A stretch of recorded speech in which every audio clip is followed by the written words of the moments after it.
Nah, ini satu sesi terakhir Daily Listener. Pasti ada kiat sukses juga yang bisa ini diberikan ya. Kiat sukses itu ada 2.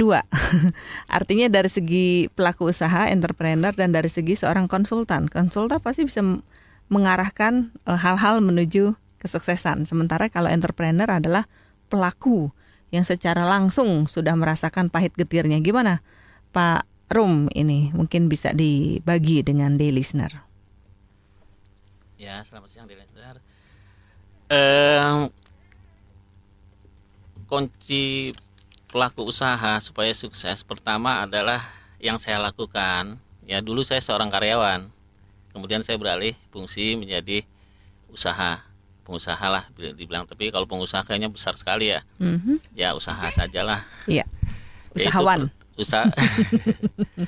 Itu pertama mesti fokus pada yang kita ingin jalankan. Ya kalau saya batik ya fokus batik terus.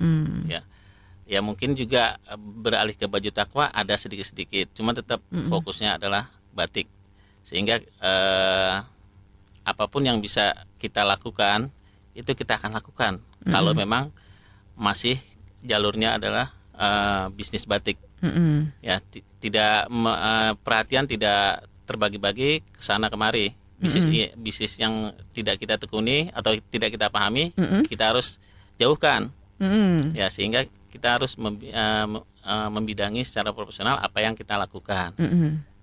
Ya yang kedua ya mesti kerja keras. Ya. Kerja cerdas, Pak. Ya, kerja cerdas bisa, kerja keras bisa. Kerja keras tuh belum tentu cerdas, tapi kalau kerja cerdas pasti dia pekerja keras juga. Iya. Oke, Mbak Eti gimana, Mbak? Dari apa yang disampaikan Pak Rum, ada yang mau ditambahin nggak tuh kiat sukses seorang pelaku usaha? Berkaitan dengan yang kita bahas hari ini, kayaknya kita harus seperti yang kita omongin, harus kreatif ya gitu. Jadi jangan cuma diam di satu tempat, tapi kita kalau misalnya main di fashion ya harus kreatif. Kita lihat perkembangan modenya seperti apa, tren modenya seperti apa gitu kan. Saya pikir itu juga salah satu faktor yang yang cukup diperlukan ya untuk bertahan jadi seorang entrepreneur.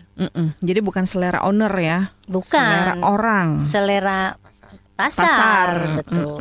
Ibarat KT, pengusaha tempe, pengusahanya nggak doyan, tapi kan konsumennya yang doyan ya Mbak Eti ya. Ya dicita rasakanlah sesuai selera konsumen. Pak Kris, apa kiat sukses yang bisa diraih? Tadi disampaikan oleh Pak Rum, Mbak Eti, jelaskan bahwa kalau kita tanya kunci sukses, maka akan ada sekian banyak jawaban dan semuanya benar karena memang untuk sukses tidak ada satu faktor tunggal. Jadi kita tidak bisa berharap satu jurus menyelesaikan semua masalah. Kita butuh banyak jurus, butuh pengetahuan yang cukup. Kemudian tadi Pak Rom sebagai pengusaha kan bilang fokus, jangan mau semuanya, fokus pada bidang yang sudah kita pilih.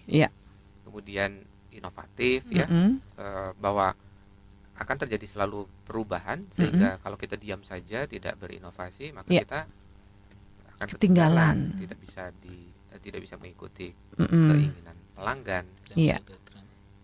Jadi sudah ada pelanggan setia Pak Rum ya? Ya, alhamdulillah. Oke, showroomnya di mana? Saya ada di Mall Cijantung Geraha, di Detos. Kemudian ada di Citos ya. Citos Galleria Jakartanya, di bawah ya. Ya mudah-mudahan diperbesar. Itu pun sudah. Kalau diperbesar enggak deh Pak Rum, tempatnya udah map Citos itu kan kecil ya gitu. Tapi yang kita perlukan adalah memperbaiki atau bebenah agar penampilannya lebih menarik lagi. Itu juga salah satu faktor sukses ya Pak Kris ya. Iya, dan agar yang datang bukan cuma 1% dari pengunjung, itu yang harus di-campaign ya. Sampai hari ini nggak maju-maju. Jadi artinya orang Indonesia harus suka produk Indonesia. Ya betul.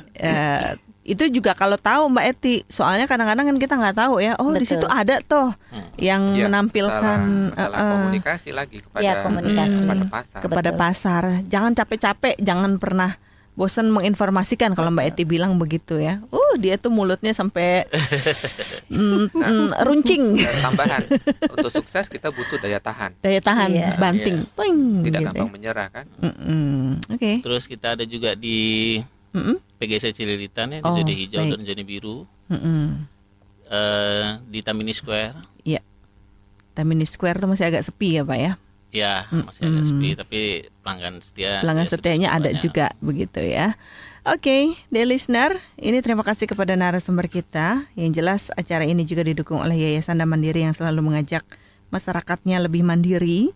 Kemudian programnya ini terkolaborasikan baik dalam bidang kesehatan, pendidikan, ekonomi, lingkungan hidup, dan kebun bergizi.